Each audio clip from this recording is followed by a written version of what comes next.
Start again. I think it's going live. Yay! Sort of. Did you say live? Yeah.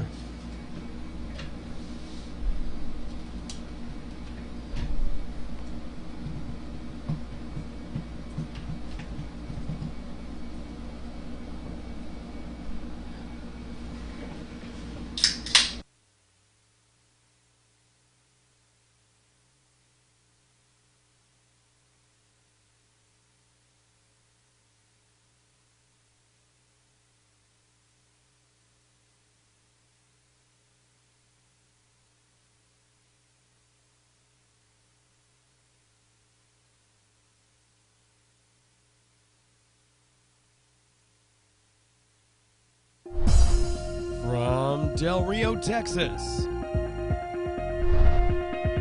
Rob Wade and Robert Garza. Two guys who dive.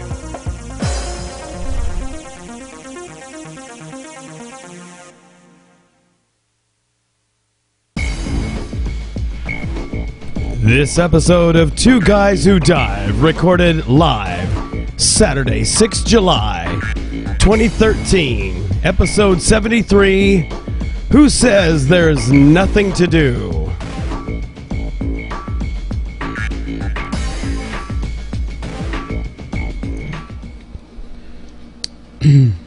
And here we are once again with another episode of Two Guys Who Dive, and I'm your host, Rob Wade, and I'm here with Robert Garza. And we're working through some interesting technical issues. The software we use for this podcast, XSplit, has been going through a number of beta updates, and of course a new one came out just a couple days ago, and another one out today. So we're actually you'll have to bear with us as we work through what they've kind of done to us. So we're trying to work...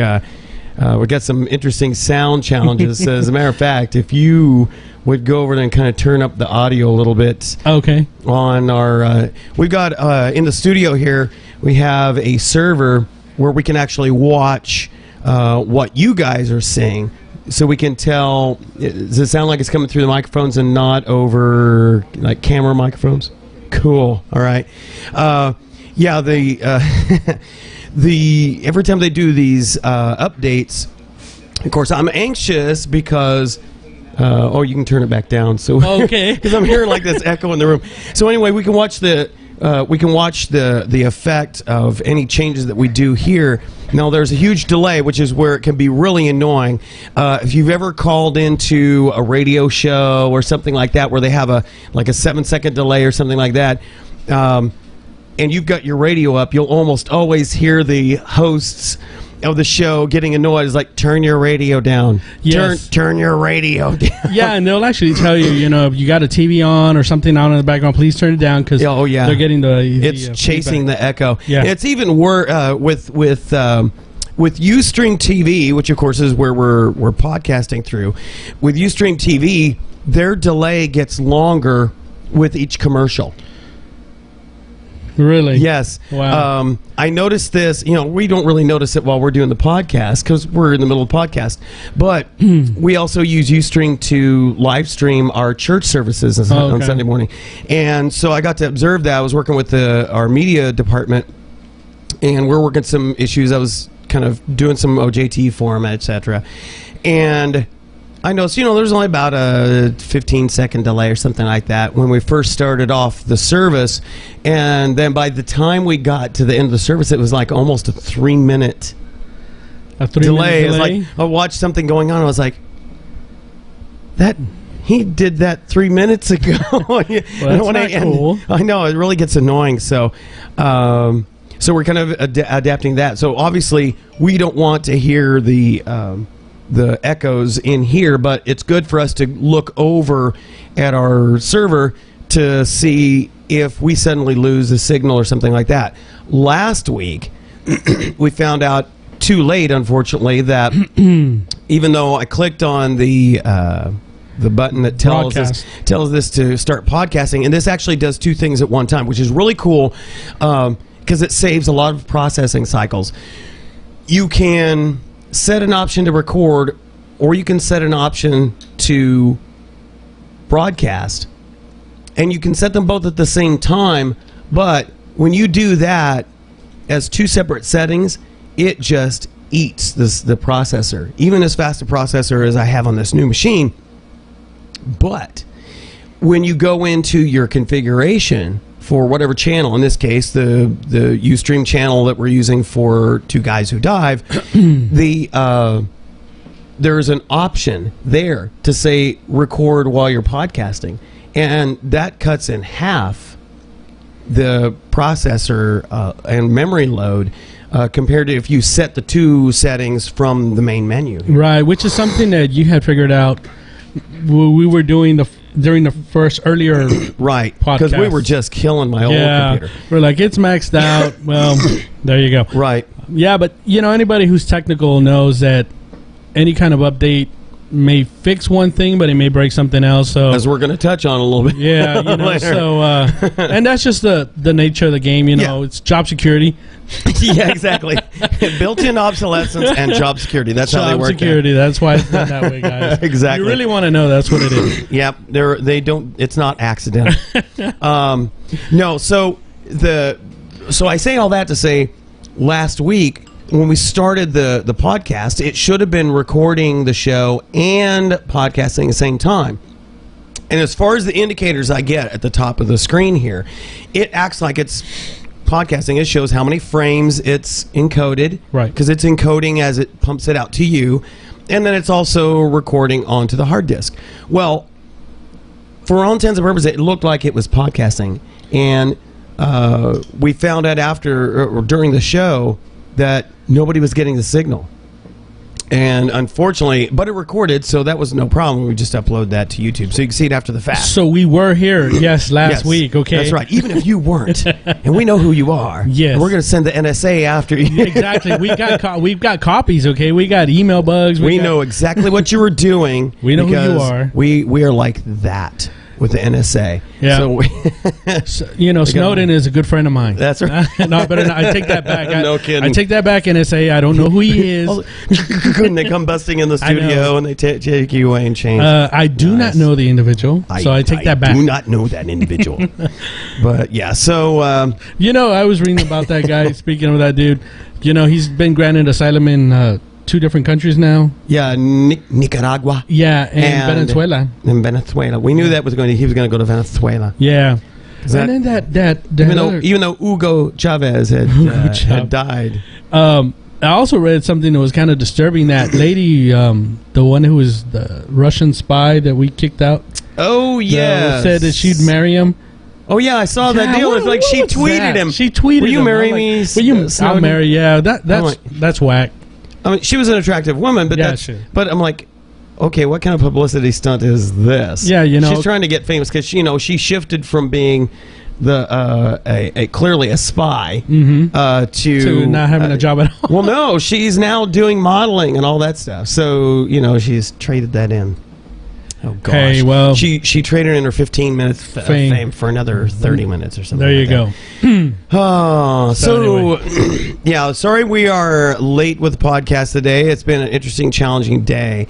The title of the episode is "Who Says There's Nothing to Do," and we're kind of going to be bouncing all over that topic today because that's really what's been driving why we were late today, or I was late. You were actually early because. I actually started riding my bike. Yeah. I rode my bike. Well, you've been riding it. I've been riding for a while. I just always tend to be running late, which is something that I was told I need to work on. Yes. So, you know what? I figured now's a good time to start.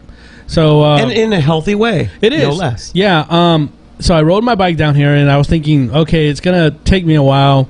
I wasn't unsure, but it's 5 minutes in Del Rio in a car. Mm-hmm. So it's 10 minutes anywhere on a bike. Right. So, I got here in 10 minutes, so I came way ahead of time. 10 minutes or less. I actually beat I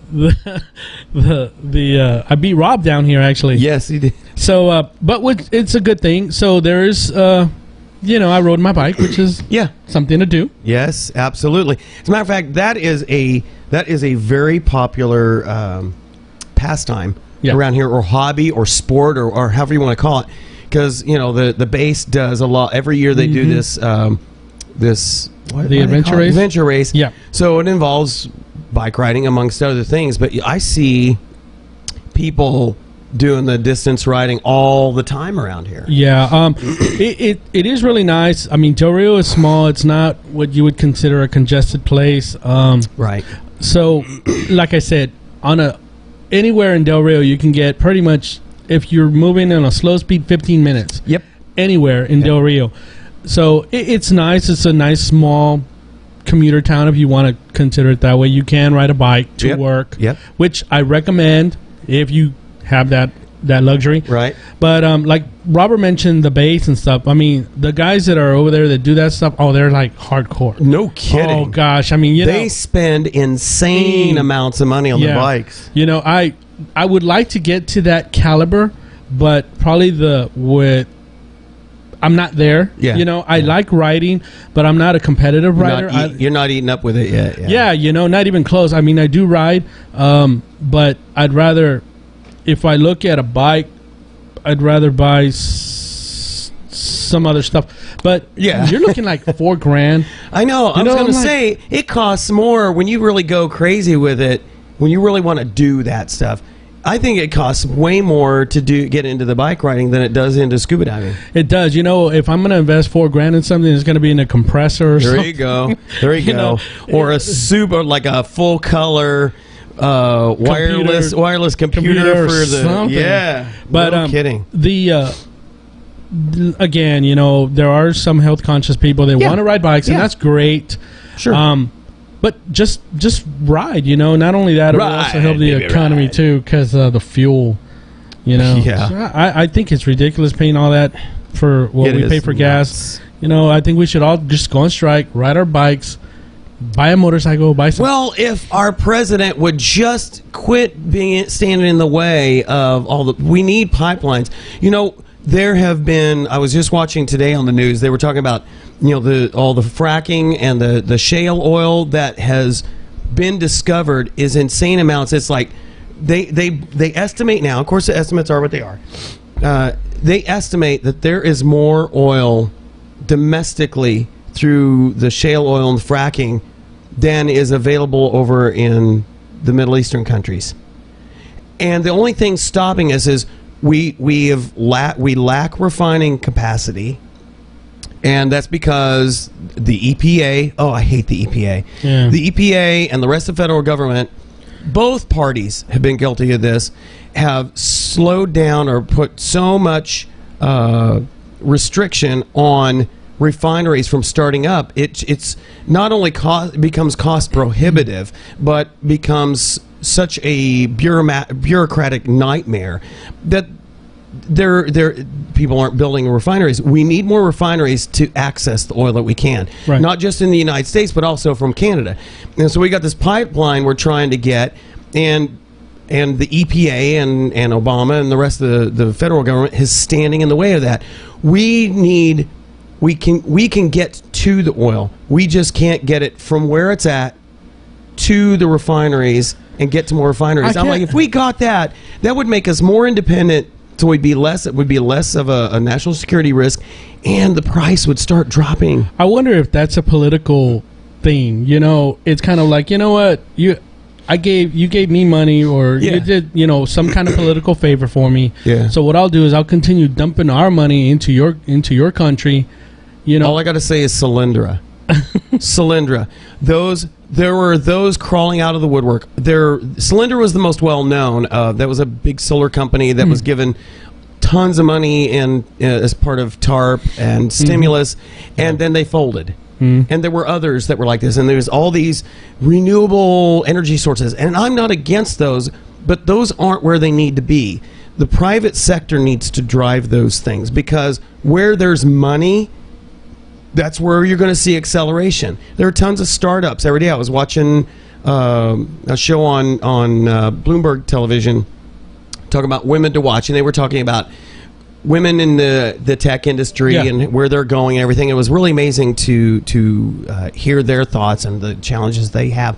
But they basically said when it comes to Silicon Valley, there's a perception there's a good old boy network and there are obstructions to women succeeding, but they said in reality it really isn't. Yes, you get the stares if you're a woman, and but generally the funding is there, the opportunities are there. It's just there's not a lot of women in tech that come in. There's not a lot of IT engineers that are women. But what I'm saying is there are so many opportunities for us to start up businesses that feed a desire, a customer base. It all comes down to voice of the customer. You know, I'm a black belt doing the Lean Six Sigma, and one of the things we talk about a lot, I try to tell everybody, leadership is customer. Understand your customer.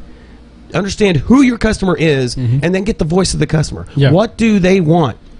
We want. I'll lay it out here as a consumer. Your average consumer. I like getting to where I want to get, carrying all the stuff that I need to carry, like my trailer with all my dive gear, and me and my friends, and coolers, and all the camping stuff, going up to Valmarais. I don't want to be trying to figure out if I can get up to 30 miles an hour with my electric car, towing my trailer, and then finding where the next electrical outlet is that I can plug my car into. I want to know I've got plenty of horses under the hood that are going to help me tow this trailer all 4-hour drive to Balmarais. I don't want...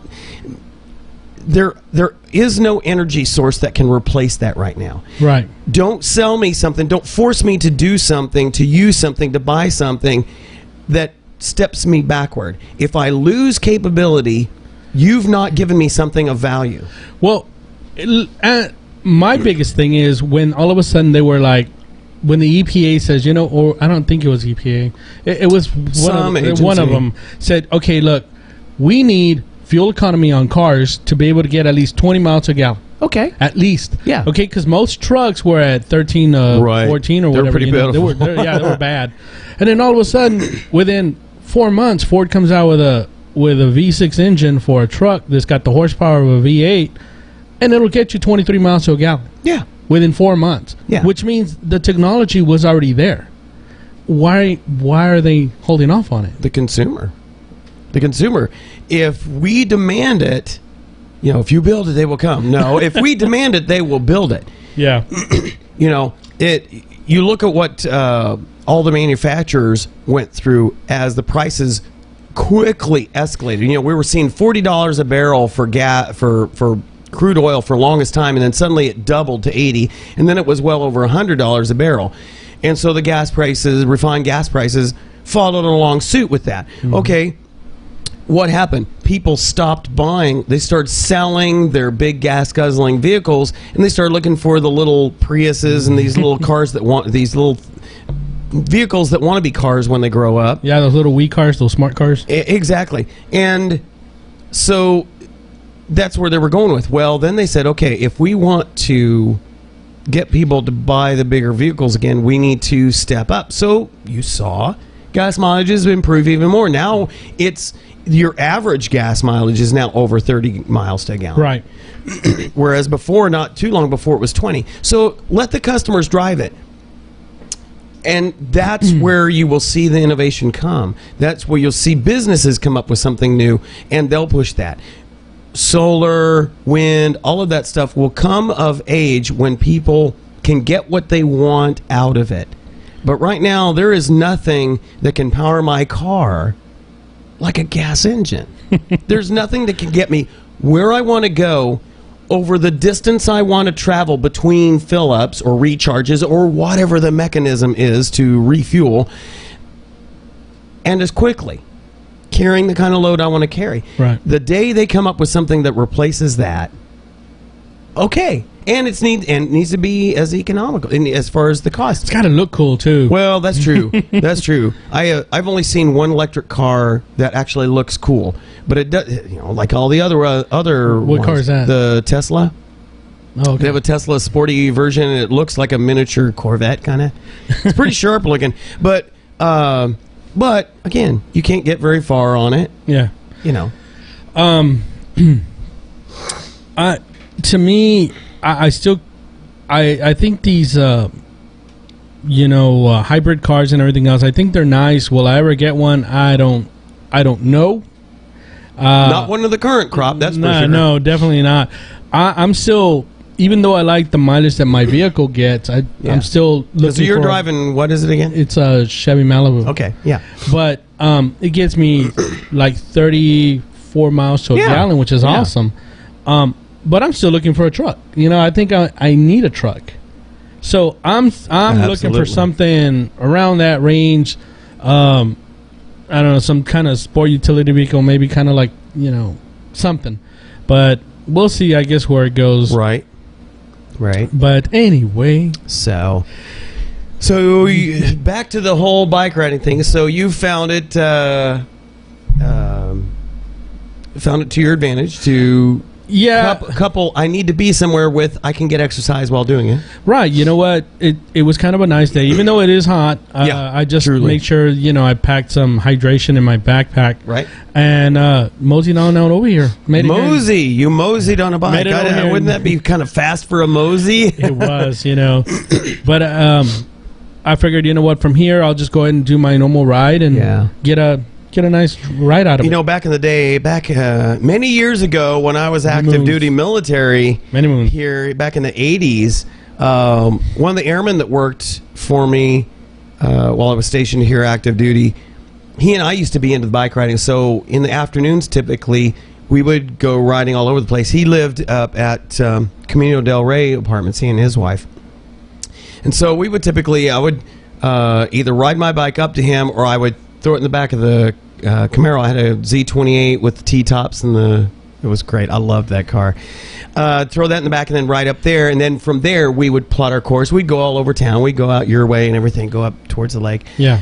And that was great exercise. And he was one that was really into it. I mean, he knew all the different bike brands and all the special. He had the special pedals that lock where you could lock your shoes. I mean, he was seriously into it. I've kind of done a lot of research in this, like I do. When I got into scuba diving, was doing a lot of research with the gear and stuff, and the same thing with riding. And I think that's important. If you're going to take up an activity, make sure that you know everything about the activity that you're going into. This way, you're not shortchanging yourself.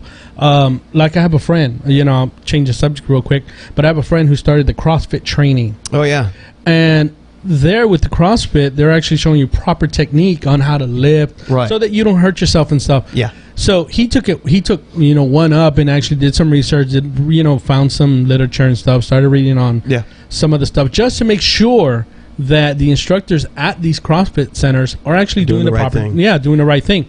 And sure enough, at the one he goes to, because there's 75 of these CrossFit training centers now.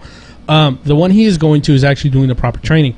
So for him, it's great because he wants to learn proper technique. So if you're taking up cycling, there's a lot of things to do, just like anything else. There is the pedals, there's the brand of bikes, there's the weight, tire size, of course, proper, riding gear, which is like what you're going to wear, things like that. So kind of like scuba diving, there's stuff for everything. And, of course, you can go high dollar. With the gear you can buy. I mean, one bike alone can go up as much as I've seen them as high as $14,000 for a bike. Isn't that crazy? So I mean, that to me that's crazy. But you're looking at these high competitive racers, because those things are like super light because they're using all little special carbon fiber alloys and stuff. Yeah, they're really. And then I actually had that question come up about 2 weeks ago. One of my friends actually works on base, and I guess her boss is one of these guys who rides these carbon fiber bikes, and he's got like a $7,000 bike, right? And she actually asked me, since she knows I ride, she goes, "Well, Robert, what's the big deal?" And I go, "Trust me, what's the big deal? What's the big deal? Trust me, weight has a lot to do with it."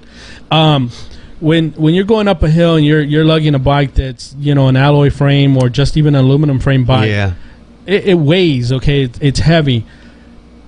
Do that same hill on a carbon fiber bike, and all you're actually pushing is your weight, not the weight plus your weight plus the bike's weight. So there's a lot involved, and so you go up in price, and that's good for you. So, but I'm not there yet. But you're working up to it, right? I'm hopefully gonna get there. But I can't see myself riding, a $14,000 bike. No, I'd rather buy a car or. Thank you. Yeah, you can. Yeah, I remember the time when you could get a really nice brand new car for $14,000. I tell you, if I'm going to throw down $14,000 on a bike, it's going to be a Harley. Yeah, that's what I'm talking about. I finally got my kitchen pass, but I got to find the right price, because I'm not going to buy a brand new one. I'm 50 years old, so it's like almost that's a rite of passage. You have to get a Harley. Got to get a Harley. Yeah. Now for me, I'm looking at probably an 886 iron. Nothing too flashy. And I know a lot of the people that I know are riding like the Fat Boys and stuff like that. Those are like the high end bikes. Yeah. For me, I'll start nice and small. So Sportster or something. Yeah, small little street sports or nothing too crazy. Yeah. Since I'm going to want Tara to ride with me on, whenever she, when she feels like it, I'm going to have to I'm getting the Electric Glide Classic that has the full comfort back seat. Oh, okay. Yeah, I want her to ride in style and in comfort. There you go. Because I don't want her to have any reservations. Yeah, no, I want to feel like I'm wrapped around. Yeah, when Mama's not happy, forget it. That's it. Absolutely right. So, speaking of bikes and riding with my friend, when I think it was 85, we had all these tornadoes and everything through Del Rio.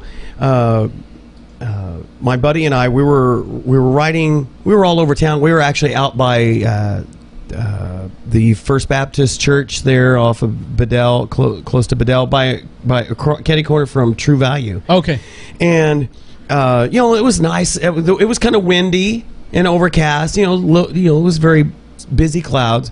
And this guy pulls up in a sedan. He says, "Hey, you kids better get inside, because a tornado was spotted out by the lake, and they said it's headed right to Del Rio." We're like, "Oh no!" And of course, we had to get all the way back to Camino del Rey, which of course is heading towards the lake. Right. So we never pushed so hard in our lives, riding all the way up through town to get up to where his apartment was. Well, we didn't quite make it.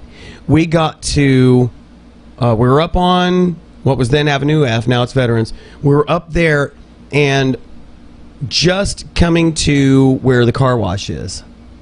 It was an old car wash then, and it's been redone since then. It had the old metal roofs and everything. And we are just on the east side of the highway. All of a sudden, hear this smack, and then we looking around, and then we hear another smack, and just a few feet in front of us was a grapefruit-sized hail ball. Was that during the time when the hailstorm hit really bad? Yes, that did a zillion dollars worth of damage. Oh my gosh! I mean, these things were going through roofs of houses. Yeah. Mm-hmm. There was one friend of ours who literally they were on the toilet, and it came through their bathroom and right down in front of his toilet seat. We were living pretty close to over there. We were actually, I was smaller back then. Well, not. I was younger. But I remember seeing that. We were living on, I think it's Inspiration. Right. Inspiration yeah. Way. Yeah. Well, we were outside, and that was before, like, the apartments and everything were right there next to the Grace Community Church. We could see across the street, and I could actually see that stuff coming. Oh, yeah. And we're like, hey, that does not look good. That doesn't look good. So, of course, we started moving the cars into the garage. Thank God that we did. Yeah, no kidding. But some of the people that lived across the street from us, we could see their cars just being demolished. We thought it was pieces of ice, actually, when they were hitting the cars, the windshields. Yeah. I thought the ice is breaking. No, it was actually glass flying. It was phenomenal. Yeah, both our cars got really, really messed up. I had the aluminum shadow louvers on the Z28, so I lost one T-top and I lost the louvers. Ooh. I mean, it was just trashed. But anyway, so this was starting to come down. I was like, man, if any of those hit us, we are dead. So we launched across the highway and got into underneath the cover of the car wash just as the sky opened up. And you talk about deafening. that kind of size hail Yeah. hitting a tin roof. Oh my gosh, we were like, our ears were splitting. This old guy in a beater vehicle from Mexico had pulled in there, and he opened his doors. He said, so we got in. We're sitting there, had no way to talk to him because we were two white boys. We didn't know. We didn't know. But we were just able to listen to the AM radio, which of course we couldn't understand either way because he was listening to a Spanish station. But we basically rode out the storm there, and it just did devastation. So it paid to be in good shape, being able to ride our bikes all the way through town to get there. I remember seeing the when the insurance company came to look at my parents' house, the holes on the roof, on the shingles, crazy. looked like somebody got a bat and just like smacked them. I mean, it was, for those of you that lived in Delaware during that time, you know what we're talking about. For those of you that don't know, I mean, they were huge. They were softball size hail, and they came down. It was so devastating because it actually came down with no rain. It was just exactly. dry. I mean, these things were solid. Most of the time you get a little rain and it comes down with the hail. Not this one. Mm-mm. This one was just hail. All that water was soaked up into those humongous hailstones. It was crazy. But no, riding I think is okay. Yep, it's not a bad thing. But one guy that actually started wanting to ride with me was like, it's funny. Tells me I'm brutal. You're brutal? Yeah, he goes, man, you're brutal when you ride. He goes, you don't stop. And I'm like, what do you mean? He was like, yeah, you just keep yelling, you're brutal. I'm like, you're a machine. You're a machine. I'll be back. I took it as a compliment, but then I started thinking about it. Absolutely. It's not about being brutal. It's about actually pushing your body to try to, do more. Absolutely. You don't ever want to settle, obviously. If you can, try to get as much as you can out of yourself and do the best that you can. So for me, when I ride, that's how I ride. That's how I roll. Yes, my legs hurt. My legs are in pain, but I got to keep pushing. That's just... Wow. Yeah. So, and I was running late today because this has been a crazy day. Tara and I are both involved in the upcoming Upstagers show Curtains, which is a cute musical, more modern musical, and so we've been kind of just about every night is taken up with rehearsals with that show. But then also I'm a member of a contemporary Christian band, and we're getting ready for some gigs coming up, so had practice with that. Well, today was supposed to be, other than that practice, was going to be pretty much a lazy day for me. Unfortunately, I find out from my wife, who got an email from the director of the show the night before, that we were doing set building today. Of course, and community theater, that's the thing about community theater. You're your own roadie, you do sets and all that. There's a lot of work that goes into a production. And so I'm like, well, I didn't get the email because unfortunately the director used, I guess, an outdated email list. It had either probably my work email, which of course I'm not at work today. So, she happened to mention it. I was like, oh, okay, well, let me head over there and help. So went over there, and of course there wasn't a huge turnout, which there normally isn't, and a lot of it was manual labor, so I can do that, and some power tools, I can do that too. So so I was working on that for a better part of the day, and then got home just in time to kind of clean up a little bit. We're getting ready for our trip next week, right? And then head over to practice. Just got done. Practice ran a little longer because it's been several weeks since we got together because everybody's been doing their vacation thing, and we're getting ready to do our vacation thing.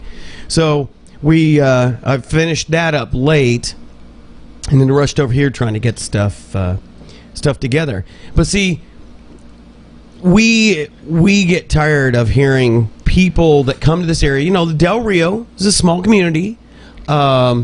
It's actually larger than it appears because we also have a lot of folks from Acuna that interact here. So, and we have a lot of unincorporated areas out by the lake, etc. But we get a lot of Border Patrol. We get a lot of the U.S. Marshals, and of course we get the Air Force Base. So a lot of those folks are transplants. You know, like me and Tara. We were brought here because of the military, and we frequently hear people who come into the area, and one of the earliest things they start wanting about, there's nothing to do here. Yep. I'm like, how have you seen my calendar? My calendar is full of stuff. I have something almost every day. As a matter of fact, with this show, I have no free time. None. Tara and I we each have our calendars, and then we have a family calendar that's shared. So we're constantly, just even through that, we coordinate our lives, because there are things like today, this morning, Tara was going to get her mani-pedi or manicure pedicure in preparation for her vacation, because she wants to look nice and really fully immerse herself in the vacation spirit. Right. And Trish Urban also, they were both doing that. So it was kind of a girls' morning out kind of thing, which is great. I love it. But, okay, so that's something that's kind of pampering. It's something to do. Scuba diving. Troy and I went out, and we basically spent most of yesterday scuba diving, which I'm going to show a couple pictures and some video of that. We went out to Spur 54 to explore more of that. Also, I'm kind of looking for alternate places to do training, and I think I've found one that's going to be at least passable. So we met. I went and picked him up at 9:30, and we stopped by the church because he had to do some stuff at church real quick. And then we trucked it on out together and went out to Spur 54. We sit up. We did 2 dives, had a nice leisurely surface interval in between. Did the second dive and filled tanks and kind of chatted, filled out dive logs, joked around about stuff. And then he was going to hook up with his family to go see, I think it was Despicable Me 2. Yeah. At 5:15 or something like that. And then I was going home to do some other stuff, of course, clean the gear and all that fun stuff that you do. So my whole day was taken up with something to do. And then today, my whole day was taken up with something to do. I worked on sets today, camaraderie with fellow cast members, the director, kind of shared my ideas about the set, then went over and practiced with Living Water Sound, and then here doing the podcast, which will run us till, 9:30, 10 o'clock. Yeah, about 9:30. Based on our previous track record. And then I'll probably catch up on some TV. But, so, look at my Monday nights now. Because of the show, rehearsals. Tuesday nights, I have practice with the youth praise team. I've temporarily canceled rehearsals with the adult team because we can do stuff. As long as I'm not introducing new music, we can meet right before church and kind of go over things there. Because I need to have the rest of my evening to go rehearse with the play. Youth. Yeah. With the play. That's right, the play. Wednesdays, youth service at church. Thursdays, rehearsal now. Fridays, rehearsal now. Saturdays, maybe open, although from this point on, it's going to be set building and rehearsals. Sunday morning, church. Sunday afternoon, typically sharing lunch, or if I'm teaching a class, I'm teaching a class. And then Sunday evening, sometimes we have church, depends on what's going on. And I might have a Sunday evening off. So there's plenty to do. I mean, I'm sure you probably have a pretty busy schedule that you guys have to coordinate with. Right. Kind of like the same thing. Monday, my son has karate. Okay. So we go to take care of that. On Tuesday, usually Tuesday, there's nothing going on. On Wednesdays, I have to meet with the Knights of Columbus because I'm a member of the Knights of Columbus. I didn't know that. Yeah. Then on Thursdays, kind of kick back. And then on Fridays, usually it's the family thing. Yeah. And then on Saturdays, it's pretty much we kind of sleep in a little relaxed time. And then in the afternoon, we start doing laundry, start doing certain things that, they're around the house, the typical stuff. And then I come over here. Here lately, in the last, probably the last month and a half, which is, kind of explains a lot of my absences, is there's been family members coming down from out of town, birthdays, different things. The church thing that I got involved in has kind of sort of was taking up a little bit of my time, but that's taken care of. My wife actually got involved with the woman's, retreat. Oh yeah. So she was having meetings Monday, Tuesday, Wednesday, Thursday, Friday, like every week, just about. So that was something to do. There was something to do all the time. And then just recently, she had summer school and I'm working. So it's just the little things like that. And then Sunday, of course, it's church. Yep. And then right after church, we kind of meet up with friends of ours that we associate with at church. And then, of course, we do the lunch thing. And then after that, we go home and finish up and start getting ready for Monday. Right. So, in between there, usually for me is... and you're trying to work in your bike riding and all that stuff. Even at that, I had done it. I was starting a lot, doing a lot of writing. And then it kind of just came to a screeching halt when my wife started doing all the stuff for the church. Because she was getting home late and... I was dealing with the kids and stuff like that. So that kind of stopped here now lately. Since that's done, I'm trying to get back in the routine of that. But at the same time, I'm also disappointed because I haven't been able to do a dive, which is a big... Troy now has outnumbered your dives this year. That's not going to happen. I'm going to have to make up pretty quick. You are. But, there was a time when you and I would like drop everything to do a dive. Yeah. And it's kind of like, the other day I opened up my garage and I saw my stuff hanging there and I'm like, I started biting my lip. It's lonely. Your gear is lonely. So there's things that I myself have to do. The writing and everything is great, but I find myself doing more evening writing. Yeah. So I had to make an extra expense for lights. Yep. Because I don't want to get run over. So it's kind of like you dive at night, you need a dive light. Well, you ride at night, you need a bike light. Right. But that's kind of that's what I'm gonna have to start doing.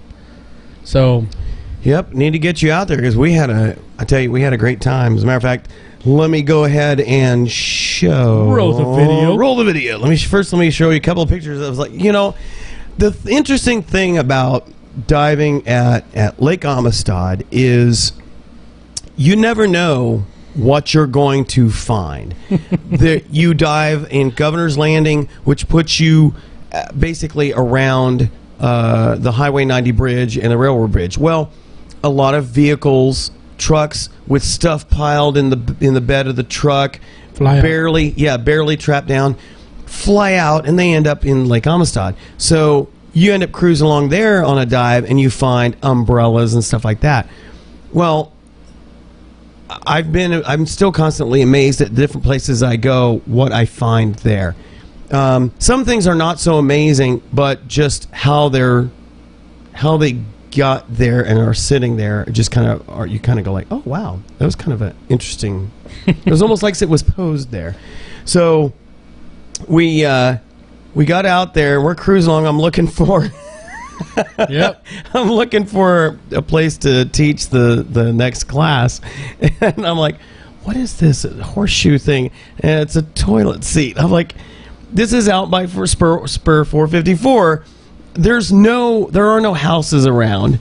I'm thinking, what, did somebody have like a houseboat or something? It's like, I just don't like this toilet seat, and threw it overboard or what? That's pitiful that people throw all their junk. And now I can understand by the bridge where we dove and we found umbrellas and stuff like that, because things do fly out of cars.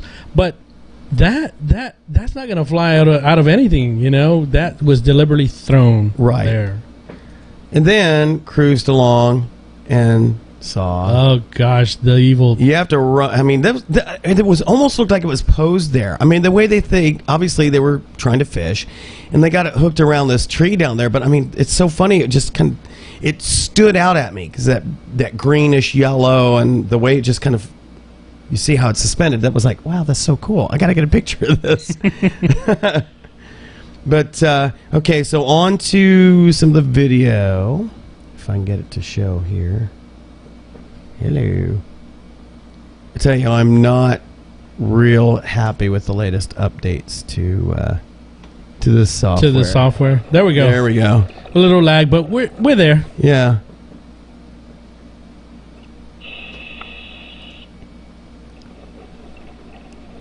There's just a lot to this dive.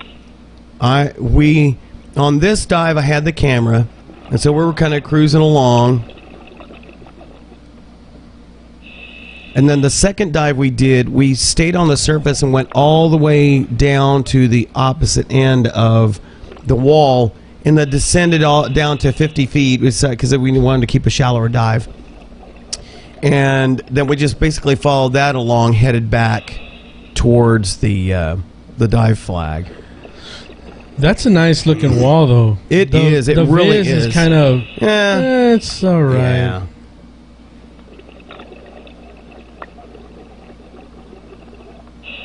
So how deep does the wall go? It varies because there's ledges. Uh-huh. Most of the time we cruised at 50, and only a couple of spots did we actually run into a ledge. So there are areas around here that would easily go to 100. And right at about 55 or 60 is the thermal. He was in a 3 mil full. I was in a 3 mil shorty. And did you feel it? I was comfortable until we would kind of dip down below the thermal. You know, I'd see something I wanted to look at that looked like it might have been a cave. So I would drop down to it real quick to take a look because I want to keep the dive at 50. But I crossed 55, 60 feet and definitely could feel the chill. I was thinking 5 mil full for sure is what I want. Yeah. I wished I'd brought the camera on the second dive because we came to like a crevice that was almost like a cave, and there were 2 catfish in there, and one was huge. I mean, I'm shining my dive light on it, and the tail was, if it had spread its tail out, was easily bigger than my hand. The only thing I don't like is all the fishing line around that area. Yeah, you have to be careful. Popular with the fishermen. You know what the sad part is, as you can see from the video, there's no fish. Oh. Yet these fishermen come over there and are like, guys, I can tell you, I can't even chase fish your way. It's that simple. You know, the other thing too is I haven't dove with Troy. Yeah, we haven't logged a dive, so no, got to go out there. Yeah, his buoyancy control is good. One of the things that he needs to work on, and this is just something you have to have the opportunity to really practice, is just descending. I was just talking to Nick about this today, as a matter of fact. Nick, baby, yeah, how's it going? He had kind of a little bit of an incident, which we could talk a little bit about. I don't want to air his laundry, but just to kind of share hazards to be aware of. But and this is always a good opportunity for practice, is how you descend. You know, when I drop down, I can descend very quickly because I don't have any equalization problems. So when I drop down, annoying. When I drop down, I'm typically kind of stomach first or head first. And when I say stomach first, I'm usually prone. Right. And I have my arms kind of semi-stretched out a little bit, and my knees bent so my fins are above me, behind me, however you want to say it. Because one thing I want to avoid is kicking up silt on the bottom. And so what I'll do is make sure I'm in that flat out position, because that way I can very easily completely spread eagle and slow my descent. So I can descend as quickly as I want to down to the bottom. And then when I know I'm getting close to the bottom, I fan out, and then I'll add air to my BC and take a breath. And basically I do a little float thing. And I never actually touch the bottom, which is kind of a fun little thing to do, just to have fun. Is like you're falling and you're able to just suspend yourself over the bottom.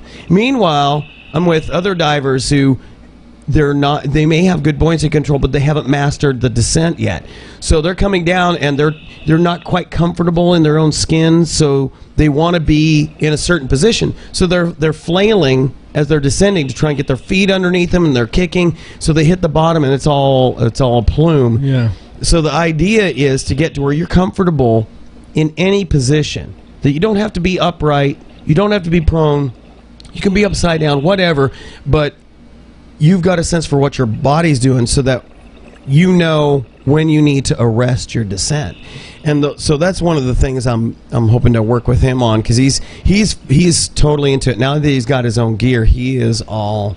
Yep, and that's good. You see, that's something that we've spoke about in the past. You know, a card can mean that you're a diver, but when you have your own gear, that just motivates you to want to go out there and dive as much as you can with whoever you can. Yep. It was the same thing. I rented gear twice. And that was enough for you. That was enough for me. You know what? I'm like, this stuff's getting expensive, and it's not mine. So I made the investment, and man, as soon as I did, let's go. I mean, and that's good, and that's awesome. I'm glad that he actually was able to get gear. Yeah. Because he bought some of the used gear. Yeah. So he's got a little bit older computer. It's one of the Suntos. Really good. It's a good one, but it's one of those. It doesn't use push buttons. It's got the contact. So you have to touch the two contacts to make that work. So there's no actual push buttons. Oh wow. Okay. Yeah. So it's old school, but and the dive log is only like 9 dives. Oh. But it's got all the features. It's got the 3-minute safety stop and everything. It is a good computer, and he's got one of the Sequest vests. It's one of the uses the Velcro pouches, so you got to watch those. And I told him, I said, you want to invest in at least one spare pouch in case you ever lose those. Right. Lose one. But his own regulator, one of the Aqualungs, one of the earlier Titans. Yep. Those Titans were good. I mean, I trained on one of those. Yep. So and so he's and it works for him. He had to find because it's an older computer, it uses one of those different batteries, right? It uses a half size AA 3-volt. Oh wow! Which is not a common one, and we actually went through a number of different batteries we thought were the right thing till we finally find the right thing. Radio Shack actually carried it. Oh, cool! So these were his first dives with his gear instead of borrowing one of my sets. So he was just having a great time, just kind of getting used to his own gear. Yeah, and of course, time and diving. Yep. You hone in your own skills and you get used to your gear. And then, we've talked about this before. This is when you start modifying, streamlining your gear. Yep. You start learning what works for you, what you don't really need to have, and just pretty much working your equipment. Right. Your gear set up a certain way. And that's the other cool thing is when you dive with other people, you've realized how they dive. Oh, he ran into some fishing line there. Yeah. And you can see how we dealt with it. Yep. So we had a couple of choices how to handle this. He could have whipped out his knife and cut it, or I could have cut it, or in this case, I saw that it wasn't too bad a tangle. And typically where fishing line will tangle is right around the strap where it connects to your fin. So I saw that's where it was. So I made a very, very modest attempt to untangle it. If I couldn't have untangled it, I was going to get my shears out or my knife and cut it. But you just start practicing with your gear like we were saying. And during our surface interval while we were logging the dives, he was kind of talking about, he was mentally sharing his process of, okay, here's some things I've already been making a note that I either want to get or add to my setup or or whatever. He's talking about obviously dive lights, because these are borrowed lights that he's got. He's kind of been researching those. I'm like, good. And how the mechanism for holding his alternate in place. He likes the retractors. Yeah, those are a great investment. Absolutely. Number of different things that he's looking at, what he wants to add. And I kind of shared with him my rig, the safety gear that I have, because I always carry a signal sausage. Right. I always carry mirrors. And he goes, well, what's that for? And I said, well, if you're out in open water, you want multiple ways to communicate when your voice isn't going to be enough. And a lot of times, if it's a sunny day, you can reflect the sunlight and get somebody's attention over distance. If the waves happen to be too high for them to see clearly your signal sausage. And then we've got both the primary whistle that's attached to my BC, but then also my snorkel, because I don't always carry one. I know, shock. My snorkel actually has one built into it. Yeah. So I actually have a backup for that. And I also, if I'm doing any solo diving, I have my spare air, so it's totally self-contained. I'm looking at different full-blown pony bottles to get, about the 20 cubic foot size. And also I carry a second yellow signal sausage that actually says emergency. And so all these things, you think about how you want redundancy, additional gear, or just things that enhance your situation. Swapping out an alternate for a integrated second on your power inflator. Yeah, that's an option. Those are the kind of things you can look at. Well, you see, and that's good, because he's already thinking about good ideas on how to make himself a better diver and a more efficient diver, should I say. Yep. And yeah, those are all good things. Of course, you want a light, because when you dive in situations, even though this was broad day, right, you can see how dark it is. Yeah, it's still dark. And then plus, it's a huge overhang. It's really hard to tell here. A couple of times I do throw the camera up, looking up, but basically the way this wall is, we're under a huge overhang. It's almost like being in a cave. The cave, yeah. But for me, the only thing that I need to kind of really look into now is a good dive light. Yeah. Because mine kind of messed up, and now I'm looking more on the LED style. I love those. So that's what I'm looking at. But again, it's an investment, because those are not cheap. Yeah, they're $100 or so. But it took time, slowly but surely, buying piece here, buying things here. So he's definitely on the right track. Yeah. So that's awesome. Absolutely. This was kind of neat, because above us there was a crack in the overhang, and so I was blowing bubbles up there to watch the bubbles disappear into the crack, and I would be curious to see where those ended up coming out up top. It'd be hilarious. Yeah. But yeah, it looks cool. So yeah, I definitely got to go out with you guys and log a dive with the Troy man. This is the next best place to Castle Canyon. It really is. God, looking, it's just like endless. Just you hear boats in the area. Yeah. I see some potential here, Rob. Oh yeah. Oh yeah. I think maybe a couple more dives here, and I'll be ready to go do a night dive on this puppy.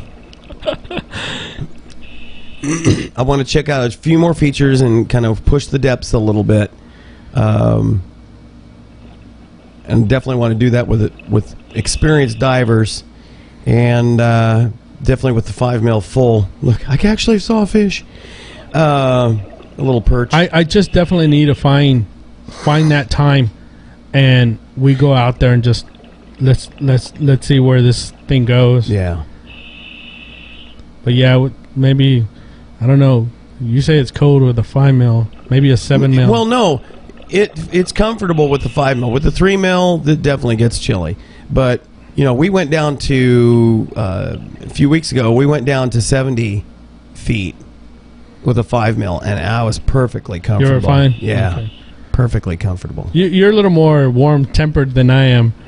I do not like the cold. See, I do not like the cold. It takes me a while to get to the cold. So when I feel cold, it's cold. Yeah.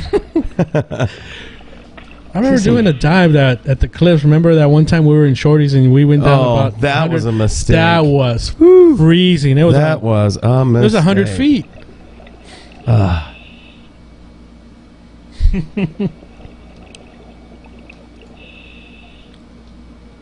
See if I can fast forward a little bit here.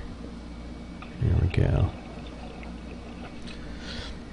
Oh, just to remind the viewers here, what kind of camera are you using there? Let's throw a shout out there. Yeah, there we go. Exactly. Do a shout out there to that awesome camera. That's right. The Sea Life DC 1400 Pro Duo.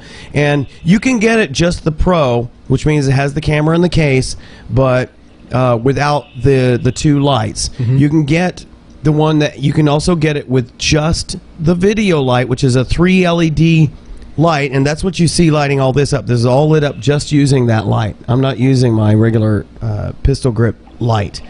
Or you can get it with the strobe, which is a big honking strobe, and it's regular light bulb type. Or you can, all these fish hanging out here. Or you can get the Duo, which is what I got, which has both in there, so they're on two extended arms, one on either side. And it's if you get the full Pro Duo, depending on where you get it, it's anywhere from $1,200 to $1,600. But if you want good quality photographs, if you saw the podcast 2 weeks ago where we showed a bunch of the video and photographs from Balmorhea, you see in good conditions what it looks like. And I am anxious to really put it through its paces on our trip to Grand Cayman, where I'm just really excited. So you can see as we're starting to ascend here, now we're out from underneath the overhang, and you see the green of the way the fresh water is here. Mm-hmm. And it's becoming less of a wall. It's starting to slant as we move closer to the. You know, it was interesting when we finished out our second dive. Actually got us right back to where there's a steel cable that hangs off of the buoy that marks this area, and that's where we attached our dive flag to. And it actually comes out, if you go out along the rock wall, the rest of it is not above, it's more of a shelf, and then it drops down again, and the steel cable actually hangs off of that and loops back up to the buoy. Actually brought us right back to where that cable was, so we were able to ascend on that and do our 3-minute safety stop, hanging around the cable. I had to do the me shot. And then we surfaced, and right there, and I was able to disconnect the dive flag, and we just surface swam back to the shore and pulled all our gear out and everything. So around what depth are we looking at right here? Right here is about 40 feet. Oh, okay. Yeah. Working our way up. There we go. And I went ahead and stopped because we were gonna move up, go ahead and head up to our safety stop and chill. So, folks, if you're in the Del Rio area, I cannot encourage you enough to meet up with us when we're going out on these dives. You know, I try to post stuff on Facebook when we're going to go out and do this stuff. And I noticed somebody posting on our Facebook page that they wish they had checked Facebook more often because they would have liked to have gone on a dive with us. And as it turns out, we finished the first dive. We were on our surface interval, and this couple pulled up. They're out of El Paso, I think. They were here doing some fishing. They come down here a lot, actually. They're both certified divers. They're both advanced divers. Awesome. And you know, they were wondering, what's the dive community like here? I said, well, you know, we're trying to keep the club alive. We're trying to get people interested in diving and those who are divers to actually come out and dive. And I said, anytime you guys are down, you just send. You know, I said, here's my card. He said, do you have your card? I said, yeah. Here's the card. Check us out on Facebook. Check out our website.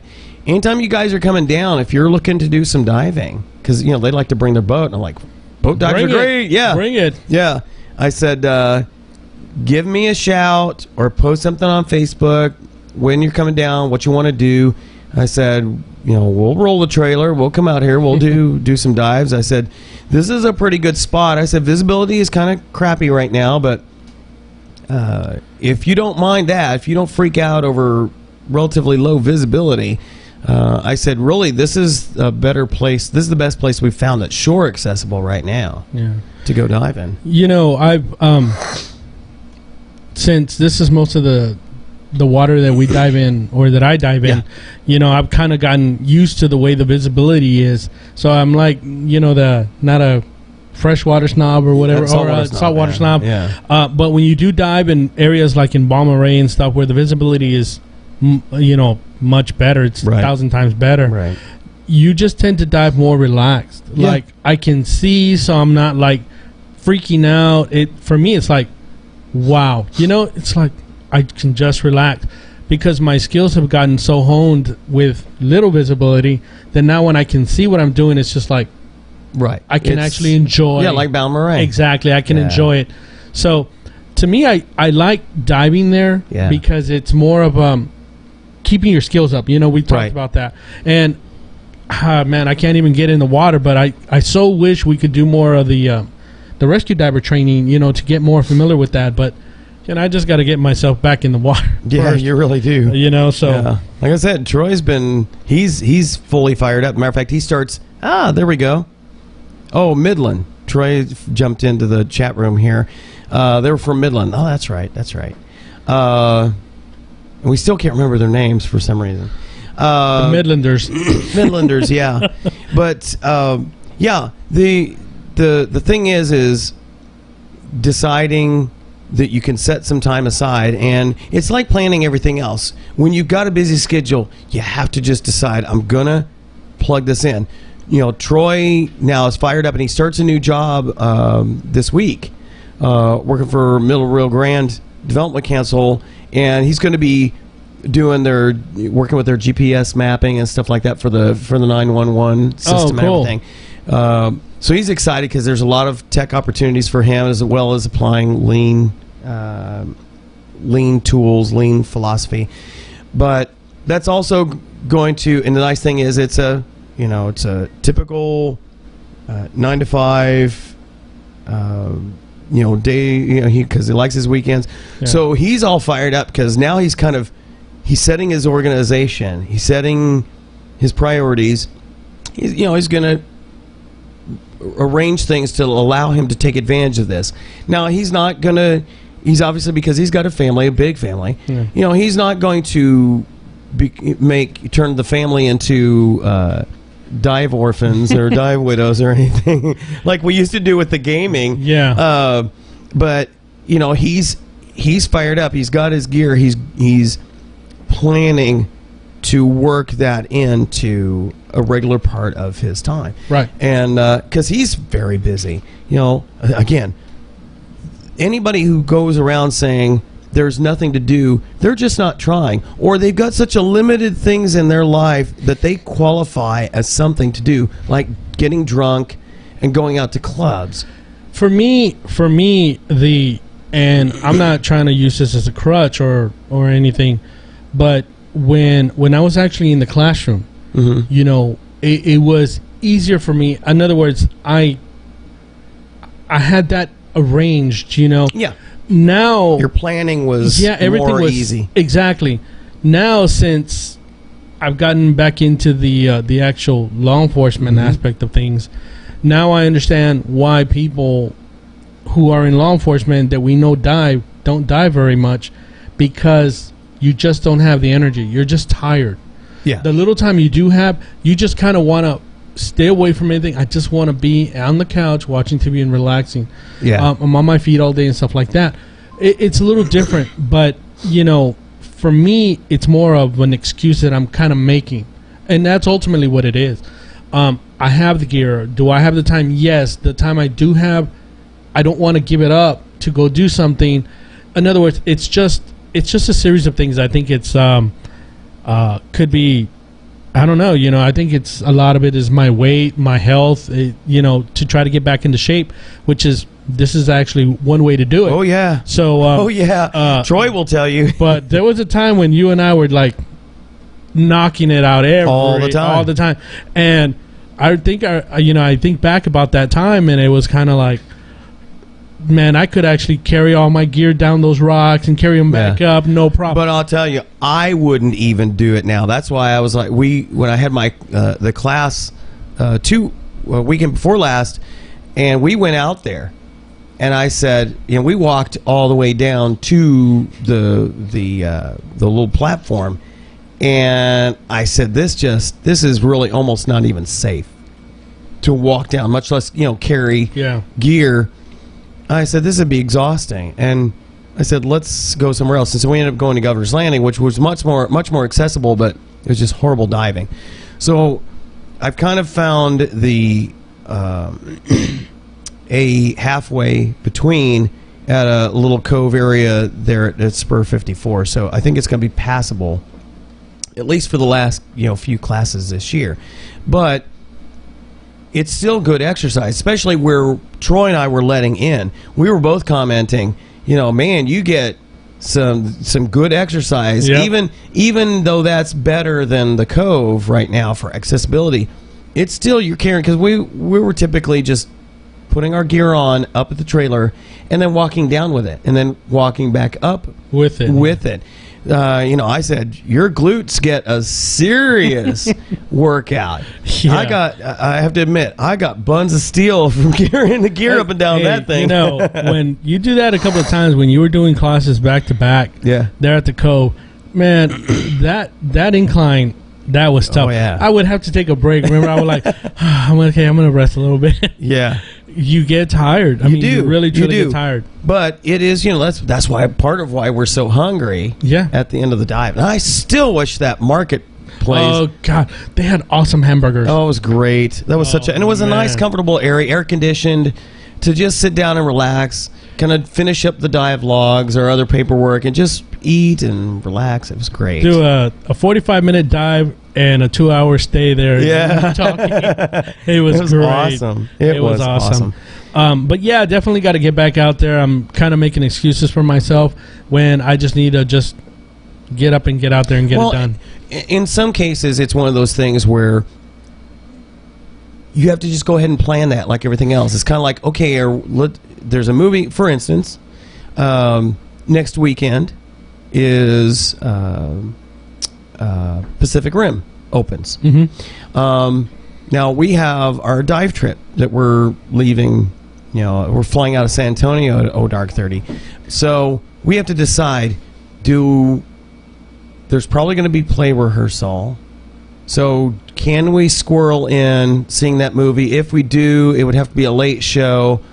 Am I okay driving us real early in the morning to San Antonio? Because that's a 3-hour drive to get to the airport. There's all these decisions. But if you have a schedule that you're balancing the wife and the kids and all their events, you kind of have to go, okay, I have to think further ahead to decide, okay, I'm going to dive 2 weekends from now or whatever it is. It's one of those things where you kind of have to decide how I'm going to plan the activities. Some people, like Tara and I, a lot of things we can kind of do on the spur. And a lot of times when suddenly a free time presents itself, we're like, okay, can I get a dive in, or can she get some scrapbooking in, or whatever it is, you can kind of plug it in. You don't necessarily have that kind of flexibility because there's always, the kids need this, or your wife's got something that she's going on, well, you've got to take the kids, or, there's a number of things. So you have to plan further ahead. But that's what it comes down to, is deciding, okay, you know what, I want to do this, so I'm going to do it. There's nothing I'm going to allow to get in the way of that. You see, and the cool thing, like with me, is Sandy has always been really cool about supportive, it. Yeah. And the thing is, of course, there was the situation. Yeah. So I kind of had just stopped diving as much. And started devoting that, and then it's kind of like she brought it up. Actually, she's the one who brought it up. Hey, are you going to start going again? And I just need to just get back into it. The whole thing is just doing it, and I have no excuse other than the fact that it's me not wanting Spur or having 54. Spur 454 is calling you, man. It is. Spur 454, so, where are you? Today or the other day actually was open the garage and I saw my stuff hanging there and I kind of just like, my lips started quivering, and it's just like, she goes, well, you need to get out there. I'm not stopping you. That's what she said, Yeah. I'm not stopping you. You're stopping yourself. Yeah. And that's when I had that realization, like, it is me, When I had planned on diving with you guys that day, which was back in June, well, we had worked the graduation and worked late. Yeah. God, I was just dead tired. I got up and I just didn't have the strength to go. So it was kind of like, I'm done. I was just done. But now I like kick myself in the butt is like, I should have gotten up. I think back and I was like, I should have gotten up. So ultimately, hopefully I'll get back into it again. Yeah, like I said, you will. The video is great, but you'll love the dive. you will really, really enjoy that dive. But you need to get a good light. Yes, you really do need to get a look. It was interesting when we were on this diving. You could sort of see from the video the dramatic difference between a legacy type light bulb light, because he was carrying a Princeton Tech just like I was. Like my wife's is still the regular light bulb type. The one that he has, was that one of your lights or is that his? No, light? he borrowed that from Trish. Oh, okay. But it's one of the old school ones that use a regular light bulb. New batteries and everything, but you could really dramatically tell the difference between the LED version of the same light. Which is the one that you got? The one I got. It's dramatically different. So I tell you. So for you divers out there looking to get lights, it really makes no sense to get anything other than really good LED light. Yeah. Whether it's the BC light, which I'm gonna be picking up some new ones of those too, or the pistol grip or whatever. Get the LED lights. They're just so much brighter. They are. They last longer too. The batteries. The batteries last a long time. There are a couple of dive lights, so don't get, sucked into buying something that's really not necessary. Look around. Ask a dive buddy if you've got one. Ask us. Log on. Ask Absolutely. Robert. Post it on the Facebook page. Send email to. We keep sharing that with you guys. You can email us. Robert has gone through a couple of lights. I myself have gone through a couple of lights. Found pros and cons with the various types of lights that I've used. I've used the Pelican.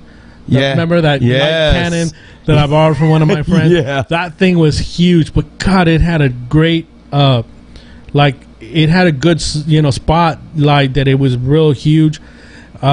I've been trying to find that light. It was such an old light that they don't make it anymore. So, but that was a good Pelican light. And then, of course, I've gotten used to the UK lights, which is the underwater kinetics lights. Those, was it the D? The D's, and they have the C's. And the D's are a monster. I mean, they're heavy, but man. Yeah, those are some bright lights. They're okay, which is what I have. I have the D8, which is you can land an aircraft. It's a D8, but it's again, it's the old conventional light bulb. The new one, which isn't a D8 anymore, it's like a C6. But it's LED now, and it's just as bright, if not even brighter. Than my light. Uses less batteries, so it weighs a lot less. But there's a lot of things out there. So if you're looking at a dive light, not sure. Again, if you have that luxury, go to a dive shop. Ask a couple of questions. If you don't feel like you've gotten anything, ask a dive buddy or Twoo. Just get with us. Yep, we will take on all comers. We will answer all questions. We're kind of like Radio Shack, except we actually have good answers. Their commercial used to be. Oh, and if you're looking for a primary dive light, it's either going to be a lantern style or a grip style type light. So I'll leave you with that. Well, there are the risk kinds that that tech divers use because it frees their hands up to do stuff. Those are your most expensive ones because those are canister type, which means they have the light attached. It's usually a band that wraps around your hand with the light mounted there, and a cable that runs up to like a belt or BC mounted battery pack. And those are great. Of course, I always kind of worry about the cable for those, but I tell you, there's something about being able to have both hands free and still have a really bright light shining on whatever you're working with. But you're like those type of lights, and they're around $1,300-$1,400, maybe $1,500. But you're talking about like 14,000 lumen. I mean, it's like having a car light. Don't dare shine that in your buddy's face, or they will be blinded for the rest of the dive. Tell me about it. All right, let's go ahead and hit our administrivia real quick. All right, so next Del Rio Dive Club meeting coming up on 18 July at 7 p.m. at Rudy's Restaurant. Great food there. Nice baked potatoes. And if you're smart, you'll be like Scuba Bob and bring your Sweet Baby Ray's. Sweet Baby Ray's. Although I like their sauce. They have the sissy sauce too, which my wife likes, but and I like their full flavored sauce, but and we use the Sweet Baby Ray's at home. Yeah. But Scuba Bob brings his own little container with him. You know, the baked potato there with the Sweet Baby Ray's and the lean brisket inside the baked potato. Oh, my gosh. It is good stuff. Good food. Yep. Balmorhea State Park trips July 19th to the 21st, August 16th to the 18th. And basic scuba classes July 24th through the 28th. And August 25th through the 25th, and September 26th through the 29th. And also, you can connect with us, interact with us via our Facebook page. Just go out to Facebook/Del Rio Dive Club, or you can send us messages. We like those messages. And but we cannot vouch for whether or not the NSA will be tracking you if you contact us that way. But you can send us messages to Two Guys Who Dive, because if you haven't noticed, Skype is now fully integrated. They've absorbed Messenger, so now that is the way to communicate. Skype. Which I'll share just a moment about that here in a second. And then also visit our website, delriodiveclub.com. Speaking of Skype, I noticed with the latest updates to that when I am sending, if I want to send a message to somebody in my contacts, it's pretty cool. Used to, you could send, let's see, let me pick Troy as a matter of fact. Troy McGonigal. Matter of fact, it even says this. I probably wonder if I could do that. Let me see if I can do this. This is pretty cool. Text Troy McGonigal.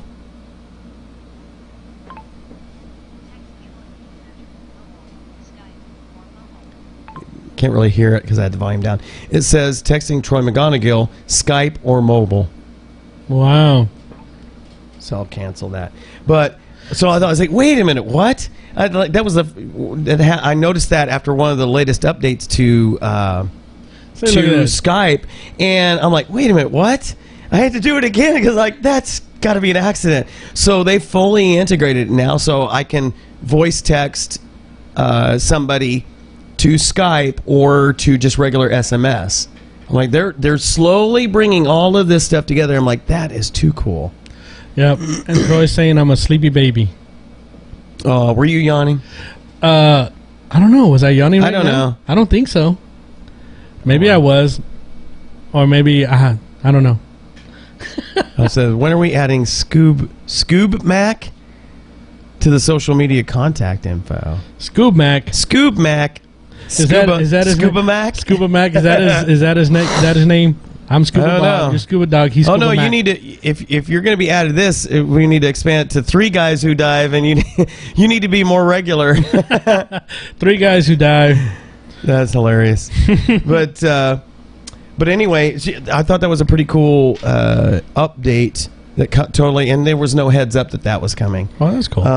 Something they snuck in there. Yeah, kind of snuck in there as they move things together. I'm still getting used to the changes in Windows 8.1. Totally loving it.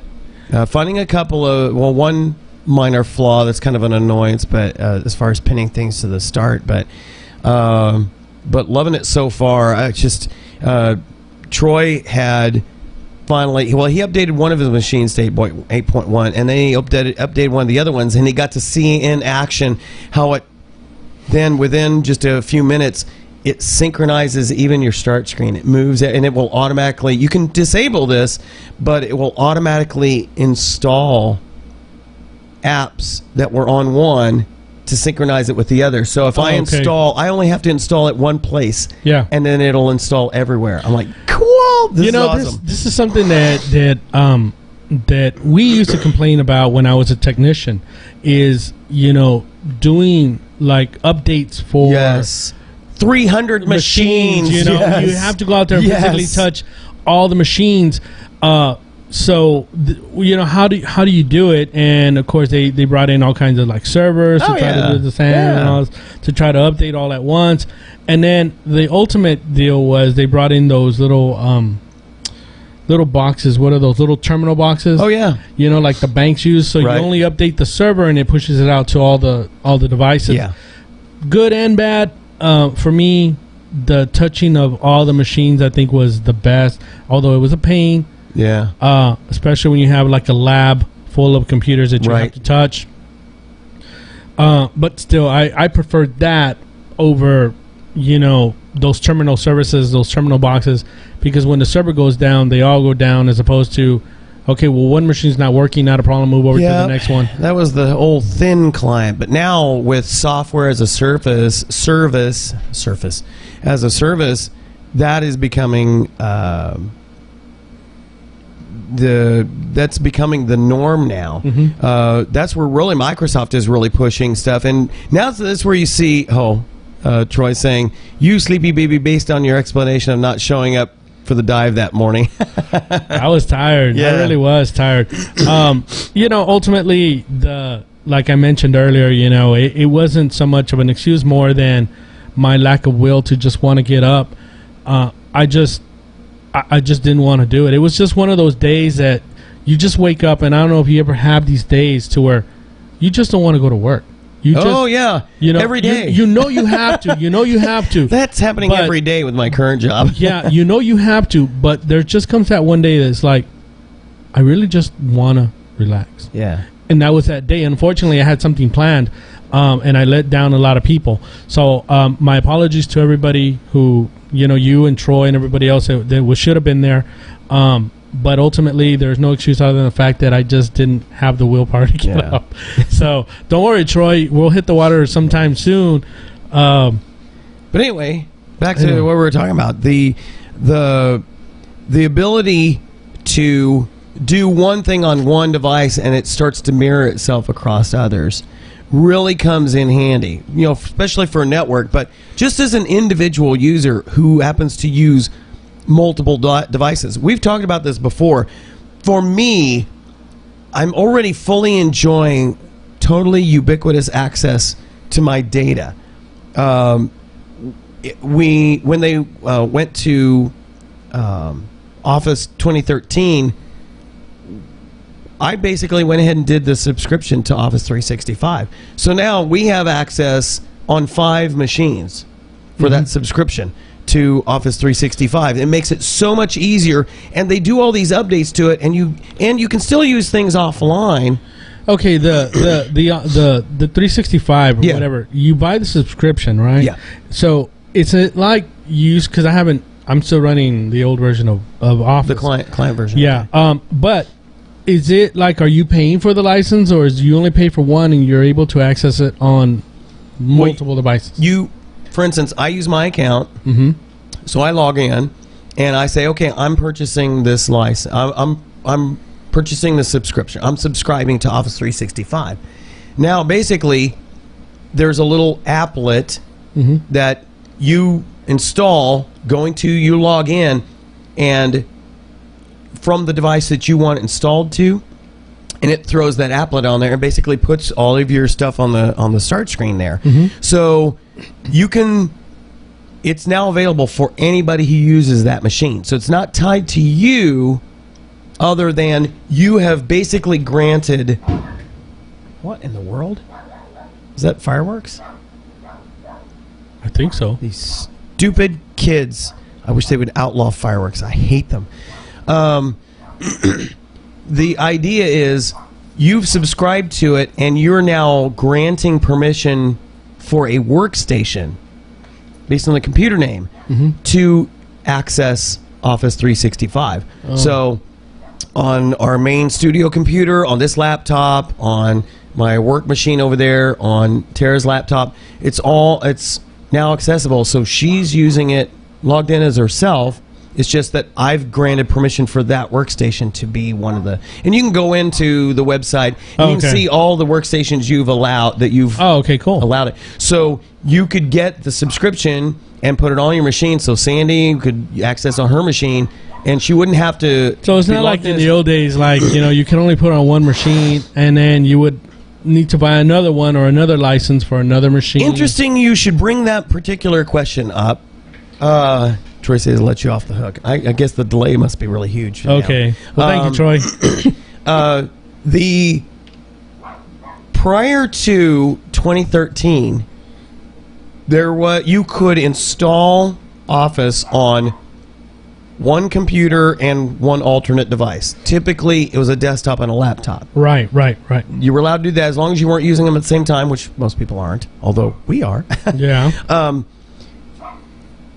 With 2013, because of the Office 365, you no longer can do that. If you buy the full client, you get to install it on one device, and that's it. Period. Oh, wow. You can't even transfer it. So they make it obviously more attractive to go with the Office 365. Because ultimately, it can cost you less than, given their typical refresh cycle or update cycle for Office, it can ultimately cost you less because your annual subscription is across 5 machines instead of you having to buy 5 copies or 5 licenses. Right. That you'd have to buy again every time there's a new version. Well, Office 365, as long as your subscription is current, you get whatever the new version of it is.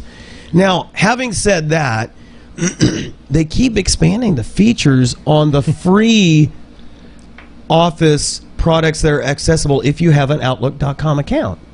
So when you log on, you want to log on with your Outlook.com account, you get Word, you get Excel, you get PowerPoint, you get OneNote. Accessible for free.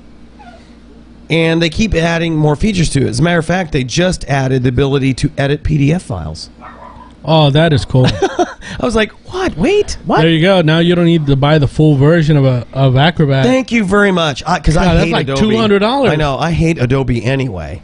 I just hate them. But so many forms and documents have been created in PDF. Yeah. So you can edit PDF documents. I kind of liked PDF files when it came to certain things that I would create, like documents and stuff, because I could lock them down, send them to people using PDF. They could print them, but they couldn't edit anything that I had created, which was okay. But I would get a lot of that stuff too, and they were like, "Well, go ahead and do this." And I would want to use for example, a form, and I shouldn't even be saying this, but I would want to use a form, but I would want to tweak it to my standard. Absolutely, I couldn't do it because I would need the full version of Adobe in order to be able to modify it. Right. Well, that's awesome. I'm going to have to look into that. A late appearance by Grace, huh? It's the podcast. Hi. You going to say anything to me? Guess not. Just don't bark in the microphone. That would be deafening. That would be deafening. Okay, so as golly, it's already quarter. What were we saying? 9:30, 10 o'clock? There you go, 10 o'clock. Okay, so anyway, if we would love to hear from you, would love interacting. Troy's in the chat room there with us. We'd love to interact with you. We encourage you to join us when we do the podcast live. Again, it's something to do. Because there are plenty of things to do. If you decide to go and do, you will see Troy and I tweet frequently with the hashtag go and do. He was enjoying I was going to ask you about that because I didn't know what that meant. Go and do. I kind of figured it was something that had to do, so I was going to wait to ask you. And that's kind of what was leading up to the title for today's podcast, is the idea that there's something to do if you go out and do it. If you just sit around getting drunk in your dorm room or your house or go into a club and then all you do is you don't even remember what happened the night before, there are plenty of things to do. 4th of July. We had. Well, they were going to have the parade. I don't know why that was canceled. That was even actually, the parade was canceled because they actually did a 5K run. Oh, down by the San Felipe Creek walk. Yeah. So what they did was there was more push for that. So a lot of the supporters, and this is what I read in the paper, a lot of the supporters that normally back the parade started backing the run, and apparently there was like almost 400 people doing the run. Something to do. There you go. And I've noticed this because Sandy actually brought this up, is that she's noticing that there's a lot more running activities going on now. Yeah. You had this one for the 4th of July, and I'm sure since it was a big turnout, they're going to do it again next 4th of July. Absolutely. Then you have the adventure race. Right. There's cycling. There's scuba diving. There's, the occasional you want to hang out. It's not a big town, so you're not going to get a lot of stuff. And there's even theater here. Yes. There's plays that go on all the time. Yep. There's musical shows like the Ram Band and stuff like that will put on shows at the Poke Theater. Yep. There's things to do here, so don't automatically think, oh my God, this is a boring town. Yeah, Troy and family, they went down to the creek and checked that out. Then they went over. They had all these booths and everything that they checked out at the amphitheater. And of course, fireworks, which I'm not a fan of fireworks at all. But again, things to do. What's going on this weekend? We got a rodeo. Again, not something that I am into at all. But it's something to do. If you want an activity to go, the rodeo is a big thing. Then, there was the bass tournaments that we used to have. Yeah. The lakes, problems with that. Yeah. But we do have little things like that. Even if you're into firearms, they have the annual or the monthly shoot or whatever. I know you used to get a lot of publicity on the... one of the guys that works with me out the base, he and his wife are competition shooters, and they talked about this thing. I thought he was kidding at first. So he talked about this thing called a zombie shoot. Yeah. I'm like, a what? And basically, is they have the targets are zombies. It's hilarious. I'm like, that is just too fun. They have that. They have the archery. Yes. That still goes on around here at some of the hunting areas. Yep. They have. There's just a slew of things. You just got to kind of look around and ask. Exactly. Get in contact with people. Network with people. Contact us if you want to get involved in a number of these things. I mean, this is two guys who died, but as you can see, we talk about all sorts of stuff. Mm-hmm. If you want to get into the bicycling thing, contact Scuba Bob. Yeah. He'll share with you every bit of knowledge that he has and experience with do's, don'ts, pluses, minuses, theater, tech, diving, all of that stuff. We'll help you get involved. There's we're pretty well-rounded people, so we have a lot of things that we do, but we need your help in helping us get the word out. So please. Troy's saying in the chat room they actually maxed out the applicants for the 5K. It was a paint run.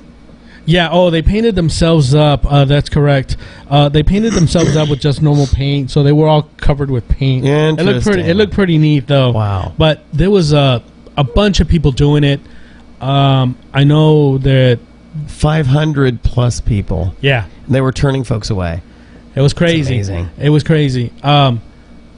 So it's only 3.2 miles, I think, is a 5K, something like that.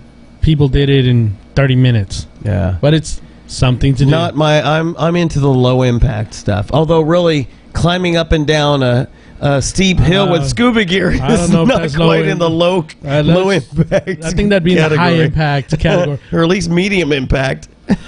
Yeah. But so speaking of contacting us, if you want to get in touch with Scuba Bob, you can send him an email to rsgarza821 at yahoo.com or follow him on the Twitter. At rsgarza435. Or, of course, you can send me an email at robert.wade at setifox.net or follow me on Twitter at robertcfp.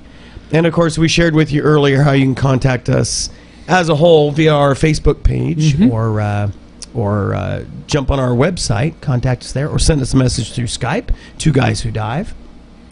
And as always, we really love doing this show. Next week is going to be interesting because we may or may not have an episode since Tara and I will be away in Grand Cayman. Depending on when our flight gets there and how good the internet connection, because we are going to be on an island, of course. I will have my new laptop, which actually does a pretty decent job of podcasting, because I use it at church. I'm going to attempt to do the podcast from Grand Cayman next Saturday. There you go. So it'll be pretty cool. I will try to. Of course, we'll be using international rates and all that stuff. I will try to get word to you if it looks like it's going to work. If so, maybe you can at least jump in the chat room. We can interact definitely. That way. We'll see how that... And we definitely encourage all of you out there, too. Again, I will be posting as quickly as I can once we get there to see if the connection's going to be decent enough. I have no idea what kind of internet that they have down there. I guess we'll find out in a week. So, and then the following week, I go on vacation. Where are you going? We're going we're taking the boys to Fiesta, Texas. Oh, okay. Yeah, I was telling Tara about it. So kind of not so much a vacation, because when you have kids, you really don't relax. Right. It's more of a, you're so on edge, because they've got you. They're always fighting with each other, so they got you on edge. So my vacation starts when we get back. Yeah. Well, and as it turns out, because we're going to be getting back so late on Saturday, because we have to fly into San Antonio and drive all the way back.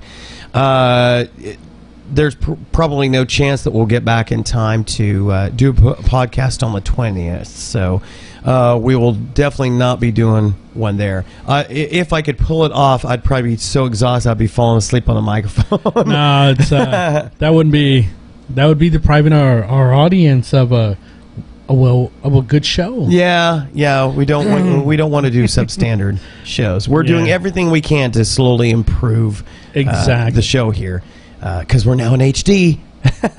So we're having a great time. So anyway, that pretty much exhausts us for our 2-hour episode. And we made up for next week. So God willing, and air flights willing, and internet service willing, we will see you one way or another next week on another episode of Two Guys Who Dive. Good night. See ya.